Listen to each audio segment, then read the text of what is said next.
늦은 밤에 속삭임 윗집 남자와 아랫집 여자. 새벽 3시에 불청객. 65세의 은정씨는 20년 전 남편과 이혼하고 홀로 살고 있다. 적막한 아파트에서 그녀의 가장 큰 위안은 규칙적인 생활과 깔끔하게 정리된 집이었다. 그러던 어느 날 새벽 3시, 고요를 깨는 이상한 소리가 천장을 뚫고 내려왔다. 처음에는 잠결에 잘못 들었나 했다. 하지만 소리는 곧 규칙적인 박자를 타기 시작했다. 쿵, 쿵, 쿵. 그리고 그 박자 사이에 섞여 들어오는 낮고 젖은 신음소리. 은정씨는 벌떡 몸을 일으켰다. 이 아파트에 이사 온 지 5년, 윗집에 사는 68세의 종호씨는 1년 전 부인과 사별한 후 줄곧 혼자 살고 있었다. 그녀는 가끔 엘리베이터에서 종호씨를 마주쳤는데 검게 그을린 피부와 단정한 백발, 고든 자세가 인상적인 남자였다. 조용하고 과묵해서 혼자 계신 분이구나 하고 생각했을 뿐이었다. 설마 윗집에 누가 왔나? 아니면 20년간 잠들어 있던 여자의 본능이라는 표현이 너무나도 적절했다. 60대의 여자는 소녀처럼 얼굴이 화끈 달아올랐다. 이 늦은 나이에 윗집 남자의 침실에서 들려오는 듯한 수상한 소리 때문에 심장이 쿵쾅거릴 줄이야. 잃어버렸던 어떤 감각이 깨어나는 듯했다. 다음 날 아침, 은정씨는 윗집 현관 앞에서 서성였다. 혹시 어젯밤 일이 궁금해서? 아니면 그저 평소처럼 인사를 건네기 위해서? 핑계가 필요했다. 맞아, 물새는 핑계. 용기를 내어 초인종을 눌렀다. 잠시 후 문이 열리고 종호씨가 나왔다. 그는 면 티셔츠에 헐렁한 바지 차림이었지만 잠에서 막 깬 듯한 부스스한 머리가 오히려 편안하고 매력적으로 보였다.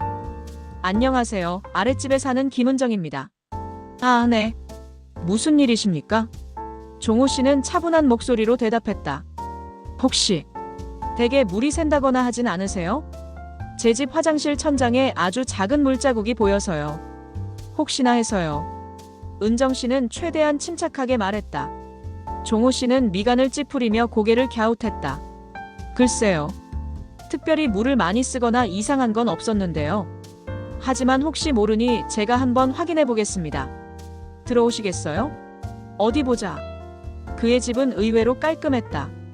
혼자 사는 남자치고는 정돈이 잘 되어 있었고 거실 한쪽에는 작은 책장과 운동기구가 놓여 있었다. 그는 은정씨를 화장실로 안내했다. 천천히 둘러보세요. 화장실 천장은 아무리 봐도 멀쩡했다. 은정씨는 순간 민망해져서 헛기침을 했다. 어머, 제가 착각했나봐요. 어제 밤에 불을 끄고 봐서. 죄송합니다. 괜히 귀찮게 해드렸네요. 아닙니다. 괜찮습니다. 종호씨는 싱긋 웃었다.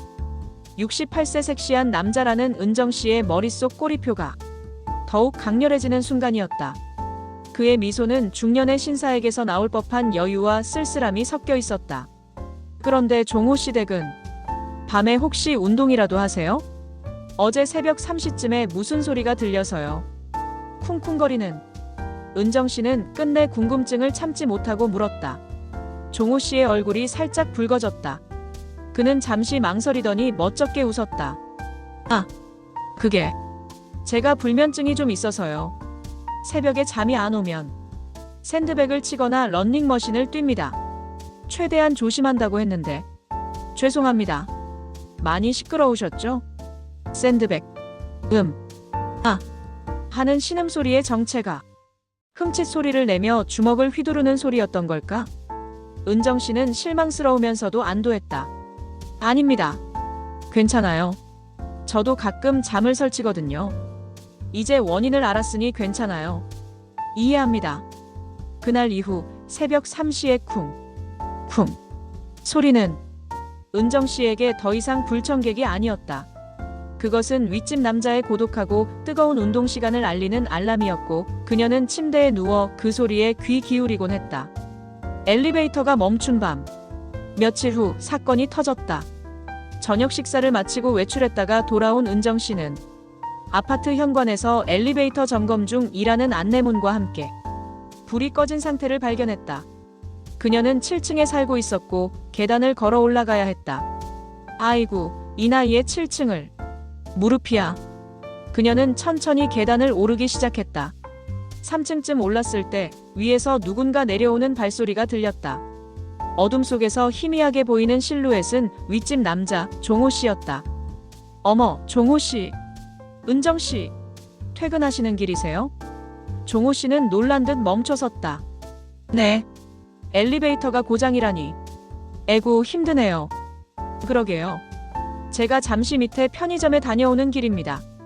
어휴, 내려가는 것도 힘이 드네요. 올라가셔야죠. 제가 짐 들어드릴까요? 아닙니다. 괜찮아요. 짐은 가볍습니다. 두 사람은 좁은 계단에서 마주 서게 되었다. 전기가 나간 탓에 휴대폰 불빛에만 의지해야 했고 그 어둠 속에서 그들의 거리는 평소보다 훨씬 가까웠다. 종호 씨는 들고 있던 작은 생수통을 바닥에 내려놓고 은정 씨 옆을 지나쳐 내려가려고 했다. 제가 먼저 내려갈게요. 아, 네. 그 순간 은정 씨는 계단 모서리에 발이 걸려 중심을 잃었다. 악! 조심하세요. 종호 씨는 반사적으로 그녀를 붙잡았고 두 사람은 어둠 속 좁은 계단에서 밀착되었다. 은정 씨는 그의 단단한 팔에 안겨 숨을 멈췄다. 그의 몸에서 느껴지는 땀에 젖은 셔츠의 냄새, 그리고 나이와 관계없이 느껴지는 남자의 강인한 채취. 괜찮으세요? 그의 목소리가 그녀의 귓가에 낮게 울렸다. 네네. 종호 씨 덕분에요. 그들은 잠시 동안 서로를 안고 있었다. 휴대폰 불빛은 저만치 떨어져 복도에 비치고 있었고 이 좁고 어두운 계단은 마치 세상과 단절된 비밀의 공간 같았다. 은정 씨는 20년 만에 느껴보는 낯선, 그러나 익숙한 남자의 온기에 가슴이 벅차올랐다. 종호 씨는 조심스럽게 그녀를 일으켜 세웠다. 다치신 곳은 없으세요? 괜찮아요. 고맙습니다. 그의 땀에 젖은 셔츠가 그녀의 어깨에 스쳤다. 올라가시죠. 제가 부축해 드릴게요. 그들은 다시 계단을 오르기 시작했다. 한 걸음 한 걸음. 종호 씨는 은정 씨의 등 뒤에서 그녀의 허리를 살짝 감싸 안아 균형을 잡아주었고 그녀는 그 손길에 의지했다. 7층까지의 계단은 마치 영원처럼 길게 느껴졌다. 이 어둠 속의 뜨거운 포옹은 단순한 사고가 아닌 잃어버린 감정을 찾아주는 황혼의 기회 같았다. 커피와 고백. 그날 이후 두 사람의 관계는 미묘하게 바뀌었다. 윗집 남자는 더 이상 그냥 윗집 남자가 아니었고 아랫집 여자는 더 이상 그냥 아랫집 여자가 아니었다. 새벽 3시의 쿵쿵 소리는 이제 그들만의 은밀한 신호처럼 느껴졌다. 어느 날 오후 종호 씨가 작은 화분을 들고 은정 씨 집으로 찾아왔다. 은정 씨, 저번에 도와주신 것에 대한 감사 표시입니다. 작은 거지만. 어머, 종호 씨. 이런 걸. 고맙습니다. 그녀는 그를 집으로 안내하고 차를 대접했다. 깔끔한 주방과 예쁜 찻잔을 보며 종호 씨가 말했다. 집이 참 예쁘네요. 혼자 사시면서도 이렇게 관리를 잘 하시는 걸 보니 부럽습니다. 별 말씀을요. 혼자라서 청소라도 열심히 해야죠. 종호 씨 댁도 깔끔하던데요. 이야기는 자연스럽게 서로의 삶으로 흘러갔다. 부인과는 1년 전에 사별하셨다고 들었습니다. 은정 씨가 조심스럽게 물었다. 네. 지병이 좀 있으셨어요. 40년 가까이 함께 살았는데 많이 허전합니다. 종호 씨의 목소리가 잠시 먹먹해졌다.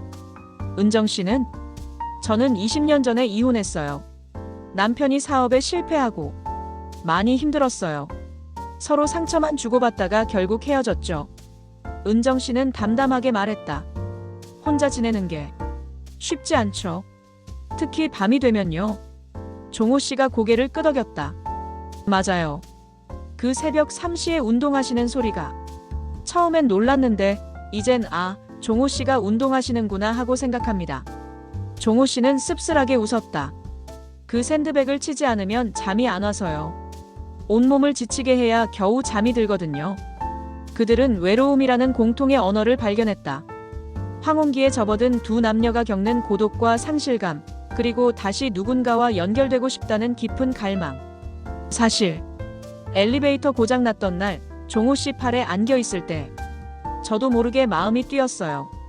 은정 씨는 얼굴을 붉히며 용기를 내어 고백했다. 종호 씨는 커피잔을 내려놓았다. 그의 눈빛은 흔들렸다. 은정 씨, 저도 그랬습니다. 그 어둠 속에서 제 심장이 얼마나 크게 뛰는지 들릴까봐 걱정했을 정도였어요. 60대에도 이렇게 뜨겁게 사랑할 줄 몰랐어. 사실은 아침마다 당신을 마주치려고 일부러 엘리베이터 앞에서 서성였던 적도 있어요. 두 사람 사이에는 늦은 오후의 햇살만큼이나 따뜻하고 짙은 침묵이 흘렀다. 그 침묵은 서로의 마음을 확인하는 속삭임이었다. 현실의 벽빛. 두 사람은 조심스럽게 황혼의 연애를 시작했다. 영화를 보고 공원에서 산책을 하고 종종 서로의 집에서 저녁 식사를 함께했다. 20대처럼 불같지는 않았지만 삶의 깊은 이해와 고독을 공유하는 만큼 그들의 사랑은 잔잔하면서도 깊었다. 서로에게 기댈 어깨가 생겼다는 사실만으로도 세상은 다시 아름답게 빛났다. 하지만 행복은 길지 않았다. 어느 날 데이트를 하던 중 종호 씨의 휴대폰으로 한 통의 전화가 걸려왔다. 종호 씨는 당황한 표정으로 자리를 피해서 통화했고 돌아온 그의 얼굴에는 그늘이 드리워 있었다. 무슨 일 있으세요?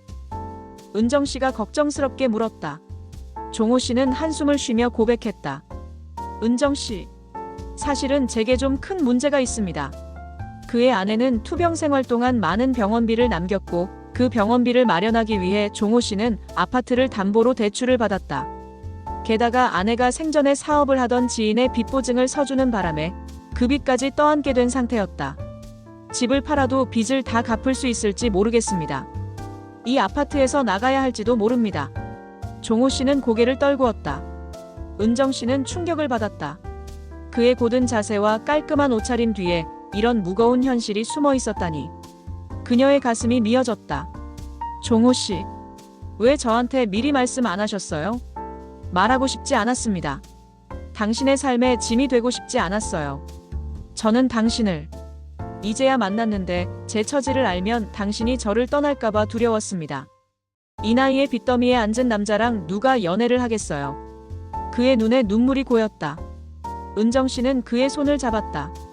그의 손은 그녀가 계단에서 붙잡았던 그 강인한 손이었지만 지금은 현실의 무게로 인해 떨리고 있었다. 저도 이혼할 때 빚 때문에 정말 힘들었어요. 제가 그 마음 알아요. 하지만 그래서 저를 떠나시겠다는 건가요? 저랑 함께 이겨낼 생각은 안 하시고. 은정 씨, 제가 당신을 정말 사랑합니다. 하지만 이 빚은 당신에게 폐를 끼칠 수 없습니다. 당신은 빚으로부터 자유로워야 해요. 제가 당신을 힘들게 만들 권리는 없습니다.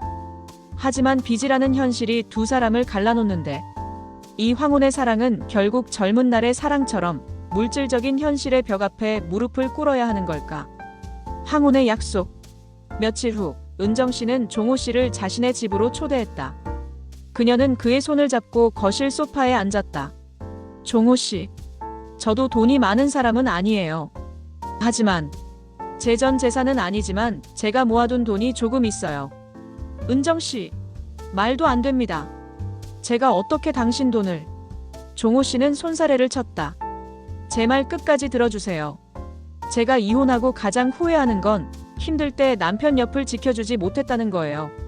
저도 빚 때문에 힘들었지만 결국 그 빚을 이기지 못하고 도망친 거였어요. 하지만 종호 씨는 도망치려 하지 않잖아요. 묵묵히 혼자 이 모든 짐을 지려고 하잖아요. 은정 씨는 그의 눈을 깊이 바라보았다. 저는 종호 씨의 짐을 함께 지고 싶어요. 아니, 짊어지는 게 아니라 같이 나눌 거예요. 제가 돈을 보태서 종호 씨 빚을 당장 다 갚을 수는 없어요. 하지만 우리가 함께하면 빚을 갚아나가는 속도는 달라질 거예요. 그리고 저는 종호 씨 옆에서 매일 새벽 3시에 샌드백 치는 소리가 아닌 평화로운 숨소리를 듣고 싶어요. 그녀는 진심이었다. 잃어버렸던 20년의 세월, 그리고 남은 인생의 시간을 이 남자와 함께하고 싶었다. 빚이 있든 없든 그녀에게 중요한 것은 이 남자였다. 종호 씨의 눈에서 결국 눈물이 쏟아졌다. 그는 은정 씨를 끌어안았다. 엘리베이터가 멈췄던 그 밤처럼, 아니, 그때보다 훨씬 더 뜨겁게. 은정 씨, 정말 고맙습니다. 6대에도 이렇게 뜨겁게 사랑할 줄 몰랐어. 종호 씨의 목소리는 떨렸다. 저도 몰랐어요. 이제 윗집 남자랑 아랫집 여자 말고 종호 씨와 은정 씨로 같이 삽시다. 그들은 그들의 황혼의 사랑을 지키기 위해 현실이라는 빚의 벽 앞에 함께 마주서기로 약속했다. 새벽 3시의 쿵쿵 소리는 이제 두 사람이 함께 샌드백을 치고 함께 땀을 흘리며 함께 삶을 일으켜 세우는 희망의 소리가 될 터였다. 늦었지만 그들의 인생 2막은 이제 막 시작이었다.